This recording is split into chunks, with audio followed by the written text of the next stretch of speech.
Beka Nefer, Maître Nefer, ici dans la plateforme de l'Académie de la culture noire kémétique. Aujourd'hui, nous nous retrouvons dans le cadre du sanctuaire de Teoti, le Père Ankh M. Teoti.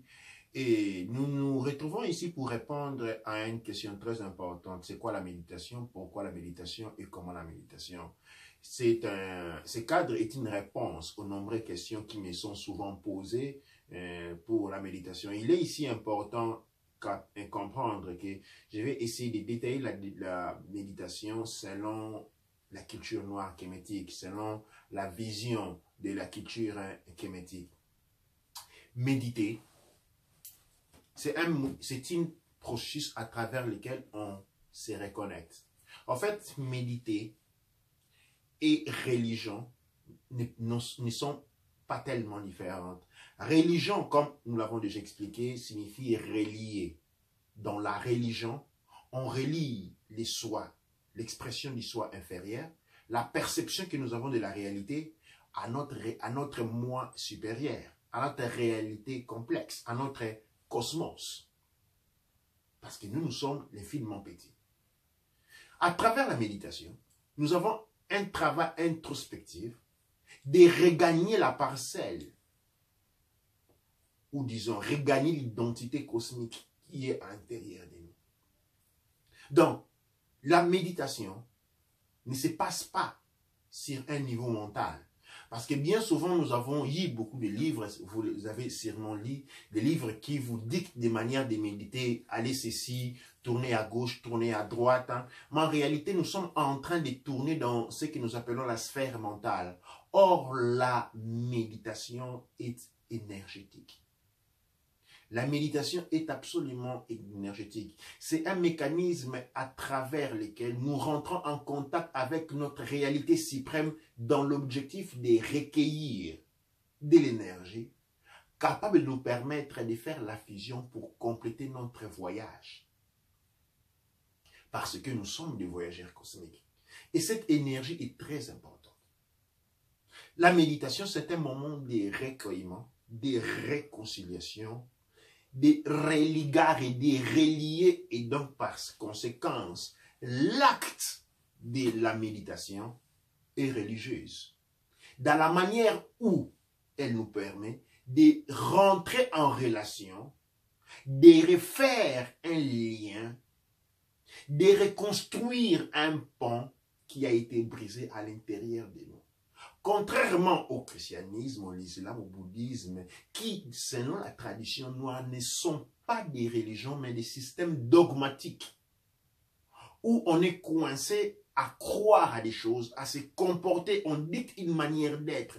Dans la tradition, dans la religion kémétique, la religion haoussarienne, où nous représentons, nous sommes ce que nous appelons les Shemshou Teoti, les suiveurs de Teoti.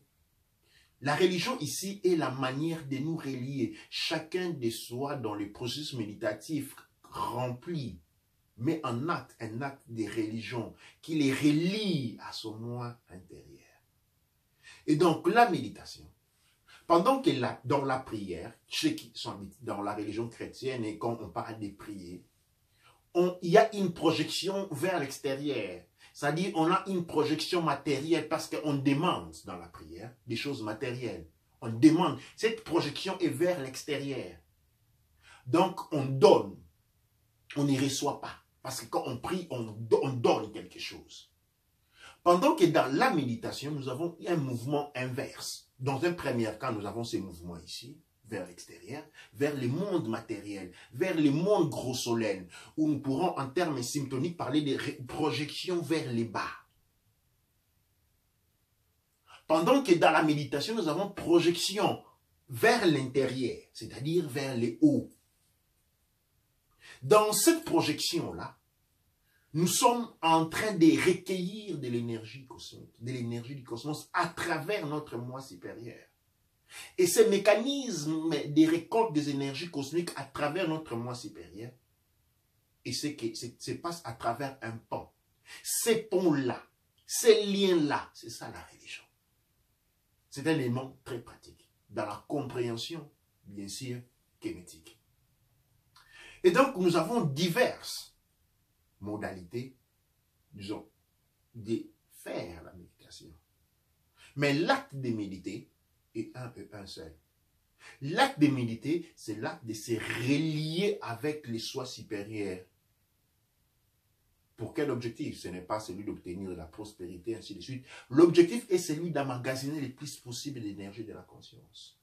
L'énergie de la conscience qui va nous permettre de continuer notre voyage. Dans la méditation, un des éléments plus importants, c'est le mécanisme du rêve. À travers les rêves, nous venons en contact avec cette réalité qui constitue les sept portes du rêve. C'est à travers un mécanisme de consolidation, c'est-à-dire à travers la méditation, nous cherchons à rentrer en contact avec le monde, ce qu'on appelle le monde des rêves. Le monde des rêves, c'est le monde véritable, le monde vrai. Pendant qu'ici, nous sommes ce que nous appelons le monde de la causalité. Disons, excusez-moi, le monde de l'effet. Le monde du rêve fait partie, le monde des rêves, parce qu'il n'y a pas un seul monde de rêve, les mondes des rêves font partie des mondes de la causalité. Pendant qu'ici, nous sommes dans le monde de l'effet. Et pour produire de l'effet, on a besoin de l'énergie de la cause. Et l'énergie de la cause nous permet d'aller d'un effet à un autre. Les passages d'un effet à un autre constituent les voyages que nous sommes en train d'accomplir. Mais pour accomplir ces voyages-là, nous avons besoin de l'énergie de la causalité. Et l'énergie de la causalité nous est transmise à travers les ponts, religions qui relient. Et cette énergie vient directement de notre conscience supérieure. La conscience supérieure est unifiée, c'est un champ unifié, elle n'est pas une division. Il n'y a pas de conscience supérieure pour toi et pour moi. La conscience supérieure, selon des degrés, ressemble à un grande casserole où nous nous retrouvons tous. C'est-à-dire, quand nous nous connectons à la conscience supérieure, nous redevenons un. Et chacun de nous trouve son sens et sa direction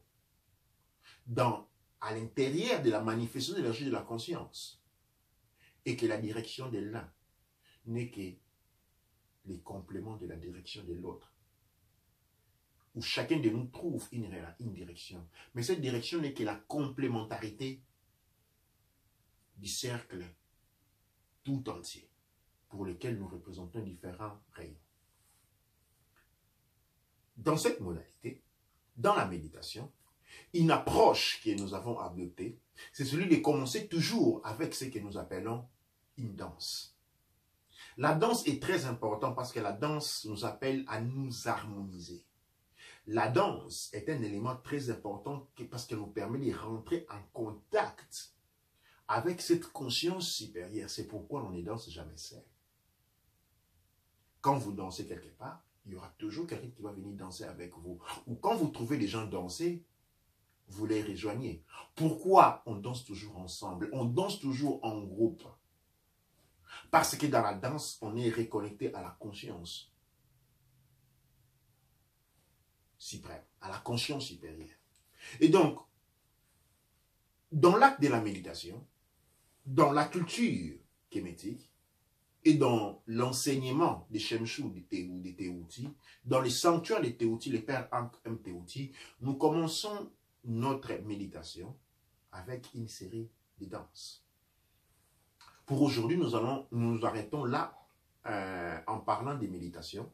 Nous allons continuer plus tard. Aujourd'hui, c'était l'étape 1. Et nous allons passer à la première élément. Nous devons apprendre à danser quand nous sommes en méditation. Cette danse que j'ai faite est une danse très importante dont le chant a été composé par notre Ka-Neb Menchu Hotep. La danse est fait de deux manières. Dans un premier temps, on tourne autour des 4 vents. Les 4 vents représentent les corps de la mousse, le corps de la femme, le corps de la maman. Chaque femme est reliée à un vent. Et aussi longtemps qu'une femme ne sait pas se relier à son propre vent, eh bien la femme est ce que nous disons dans la tradition, une femme vide. Elle n'a pas de pouvoir. Chaque femme est associée au vent. C'est le vent qui nourrit la matrice de la femme. Et donc, c'est les vents qui soufflent, qui apportent la vie. Et la femme comme porteur, la moute comme porteur de vie, fonctionne avec les vents. Il est important que toute moute soit associée, soit initiée à l'art de comprendre, de communiquer avec les vents. Et nous, en tant qu'hommes, nous faisons les rituels, la danse, en tournant par les 4 vents. Ça, c'est la première modalité. La deuxième modalité est que l'on fait la danse en forme circulaire. Pourquoi le cercle représente encore une fois l'unité. Le cercle peut être défini point. Donc, dans un point, on a un. Un point agrandi devient une sphère. Et dans le mouvement en forme, en spirale, qui forme un cercle, nous recréons l'unité entre nous. La danse est très particulière parce que nous tapons les bouts des doigts, comme je vais faire voir très prochainement. Ce mécanisme est très important parce qu'il nous permet de relaxer tous nos muscles physiques et psychologiques, depuis la pointe des doigts, l'extrémité de notre manifestation physique, à l'extrémité du bout des cheveux supérieur. Nous avons l'extrémité inférieure, l'extrémité supérieure. Ces mécanismes répétés pendant ces chants que nous pouvons faire pendant 5, 10, 15 minutes nous permet de nous relaxer avant de commencer notre méditation ou toute autre pratique. Les rituels du chant, par contre, est un rituel différent qui est fait soit pendant 1 heure, pendant 3 heures ou pendant 6 heures.